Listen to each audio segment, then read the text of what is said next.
So my story is when I went the Dallas Mavericks, I signed that deal, and how I got to Miami. They had sold the team, the Dallas Mavericks did, from Don Carter. He kept a small percentage to Ross Perot Jr. Right. And Ross Perot Jr., he bought other minorities on minority agent, they own piece of the club or whatever. Yeah. Small pieces of the club. I became good friends with a gentleman by the name of Frank Zaccanelli, which was one of the minority owners that came in with Ross Perot Jr. We sat there and chatted. I was one of the first guys that had microfracture knee surgery. Yeah. And Frank Zaccanelli was like, "Hey, Jamal, what are you thinking?" I came back from that injury and I said, "Hey, man, I think I want to get out of here." And he kind of, was like, "Do you want to stay?" And I was like, "Nah, I don't want to stay. Here are my reasons." And he couldn't doubt the reasons that I was saying. I said, "I just think we all need to move on and get a fresh start. You got a new ownership group. It's time to move on." And he said to me, "Where do you want to be?" And I said, "Well, I got two clubs in mind, Indiana Pacers and Larry Brown, and the Miami Heat and Pat Riley." And he said, "Why do you want to play for them?" I said, "Well, because of your guys' disorganization, I want to go to a professional organization and really understand professional sports." Right. And I think Larry Brown at the helm in Indiana and Pat Riley will offer that to me.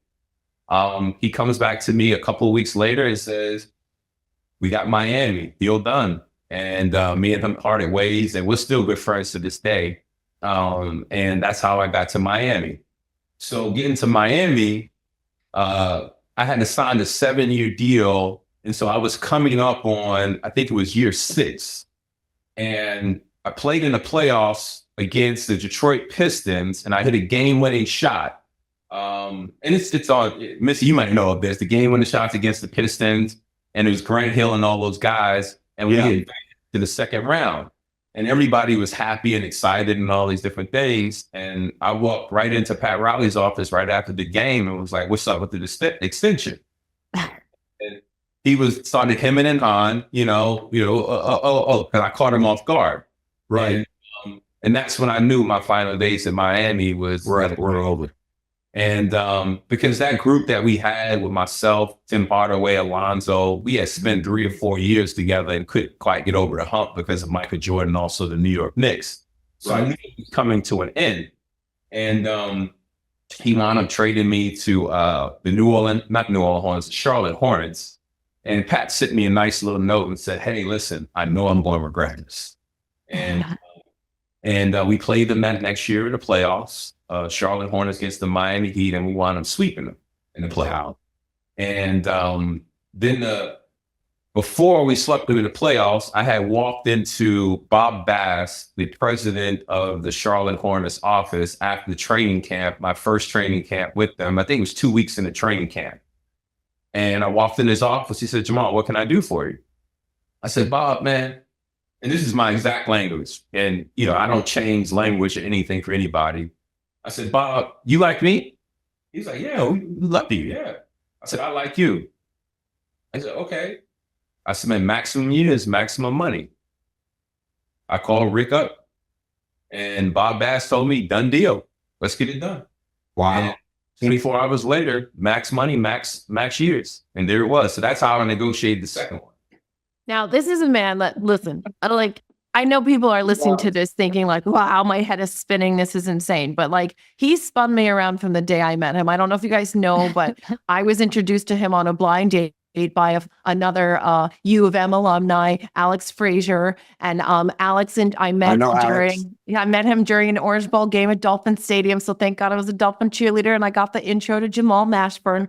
But what blew my mind was on our first date, this man was sitting across the table from me, listing out his core values, just listing out who he was and what he was about and how he's known exactly who he was since he was 10. And I don't remember anything from when I was 10. So I never really believed him until I've started living with him and seeing everything he told me on that one date come to fruition. And what always blows my mind is, how does a boy whose father left him at the age of 10 to be the man of the house, who ends up being a latchkey kid raised by his mom in the projects in Harlem, know just how to even establish a set of core values for himself? You have always seemed so mentally strong to me. And it's just mind blowing because, I've dated people before you, and no one's ever come to me with a set of core values. And I didn't even coin it like that about myself when I met you.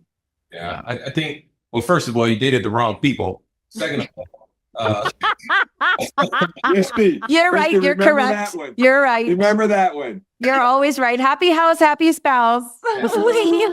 Jamal says his wife dated the wrong people. Might write that one down. Every spouse says that about their spouse. Let's be honest.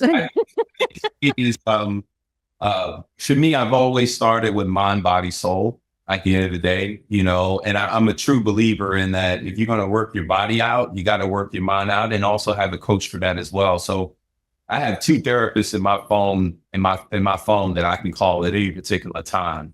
And why that became important for me was something in my spirit always told me that, life is about a series of transitions.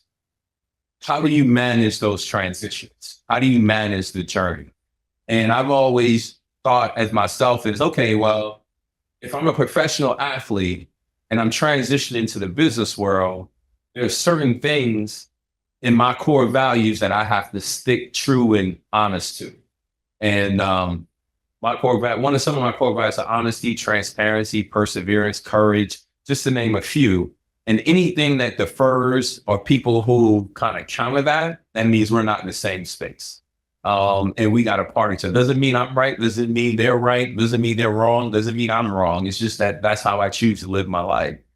And when you're part of a series of transitions going from Harlem to Lexington, Kentucky, college basketball, NBA, and then transitioning into the business world, I don't think that person has a consistent foundation, but there's certain things that you have to leave behind.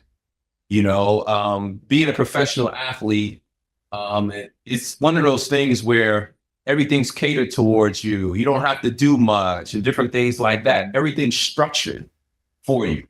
Then when to be in practice. But the one thing you figure out in the pros is practice is only, at least for NBA, depending upon what organization you go to, it's only 2 or 3 hours a day, if that. Right. So what are you doing for the rest of your day? Right.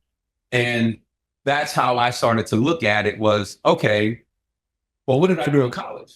What can I take from college to transfer to pros? And one thing that I came up was I was always a student athlete.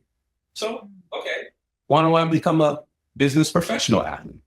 And so the days that I wasn't participating in basketball on a practice court, me and Rick were drilling on cash flow statements, balance sheets, looking at different opportunities, really chatting about it, and really spending a lot of time on it. So it empowered and it also impacted and also filled time in that day where I didn't have to do anything else. I'm not a shopper. I didn't go to the mall. I didn't do all those different things. So my time was always spent as I grew up going to class and playing sports. All I did was take my own class, my businesses, and apply it and connect it to the professional sports. So when that time for me to transition, I was already pretty savvy and educated. So I was able to transition, but I had to leave away certain things in professional sports, which were the things we conversated in the locker room about. You can't take that into your corporate America or your business structure because you have an HR issue. How you dress, what your body looks like, your mannerisms, the content of language, your vocabulary, what you lean on as a crutch. It just can't be how many points you scored. You got to tell me who, what, when, why, and why it's important. So all these different things allowed me to transition, but also discard certain things and really evaluate myself. Am I mentally healthy to partake on this? Am I spiritually right? Am I physically right? Am I educated on this matter? So I've always taken the journey as a person that I'm a lifelong learner. I take things very seriously as far as transitions are concerned, as far as what I need, knowledge base, who do I need around me? And they have to obviously fit within those core values or we just won't mesh. Wow. That was a tough blind date for me to pass. That's a tough. Well, it sounds like you did pretty well. One thing I want to say is